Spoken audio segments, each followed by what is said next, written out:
कहाँ से इनका ऑर्डर्स पेंडिंग होंगे, कौन से ऑर्डर्स जो हैं वो एग्जीक्यूट कब कर रहे होंगे, ये जितने भी कंसेप्ट हम अब देख रहे हैं ये उनको ऑलरेडी पता होते हैं। तो फॉर एग्जांपल जब अगर किसी बंदे ने यहाँ से ट्रेड एग्जीक्यूट की है तो वो यहाँ से जब ट्रेड एग्जीक्यूट कर रहा होगा तो वो यहाँ पर कहीं पे उसका स्टॉप लॉस रख देगा,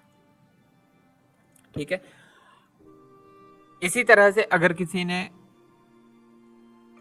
ट्रेड यहाँ से बाय की ट्रेड एग्जीक्यूट की है तो वो यहाँ पर कहीं पे उसका स्टॉप लॉस रख देगा,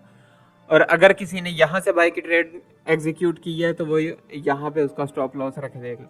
यहाँ पर स्टॉप लॉसेस भी होंगे, यहाँ पर पेंडिंग ऑर्डर्स वगैरह भी होंगे जो एग्जीक्यूट हो रहे होते हैं। तो अगर किसी ने यहाँ से बाय की ट्रेड एग्जीक्यूट की है तो वो यहाँ पर उसका स्टॉप लॉस रख देगा। अगर किसी ने यहाँ से सेल की ट्रेड एग्जीक्यूट की है तो वो यहाँ पर उसका स्टॉप लॉस वगैरह जो है वो रख देगा। तो लेट्स सपोज हमारे पास ये जो लाइंस हॉरिजॉन्टल लाइंस हैं ये हमारे पास स्टॉप लॉसेस के एरियाज आ गए हैं कि जी यहाँ पर इन लोगों के स्टॉप लॉस पड़े हैं। अब मार्केट क्या करेगी,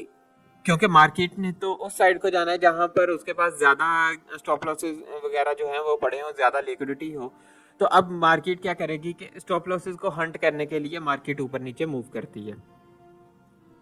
एक कंसेप्ट ये भी है कि सिर्फ और सिर्फ मार्केट लिक्विडिटी की बेस के ऊपर ही चल रही होती है। मार्केट के अंदर जो लिक्विडिटी पड़ी होती है सिर्फ उसको हंट करने के लिए, स्टॉप लॉसेस को हंट करने के लिए, पेंडिंग ऑर्डर्स को हंट करने लेने के लिए मार्केट जो है वो मूव हो रही होती है, प्राइस मूव हो रही होती है। और दूसरी चीज़ के ये सिर्फ बाइंग एंड सेलिंग प्रेशर नहीं होता, मार्केट को एक एल्गोरिदम जो है वो अलाउ कर रहा होता है कि मार्केट जो है एक एल्गोरिदम बेस के ऊपर मार्केट मूव कर रही होती है। मार्केट को एल्गोरिदम अलाउ करता है कि जी ठीक है अब तुम्हारे पास यहाँ इस साइड को जाने के लिए लिक्विडिटी है, अब तुम इस साइड को जा सकते हो। तो मार्केट बेसिकली वही लिक्विडिटी के जो स्टॉप लॉसेस वगैरह है उनको हंट करने के लिए जा रही होती है। अब यहाँ पर हमारे पास एक ये स्विंग हाई था, यहाँ पर अगर किसी ने सेलिंग की ट्रेड जो है वो एग्जीक्यूट की होगी तो उसका जो स्टॉप लॉस है वो यहाँ पर कहीं पे होगा। और इसी तरह से जब मार्केट नीचे आ गई यहाँ से अगर किसी ने ये जो फॉर एग्जांपल ये हमने FVG देखी थी पिछले कंसेप्ट में, अगर आपने वो वीडियो नहीं देखी तो मैं यहाँ कहीं पे वो उसका जो कार्ड है वो ऐड कर दूंगा तो आप वो जाके देख भी सकते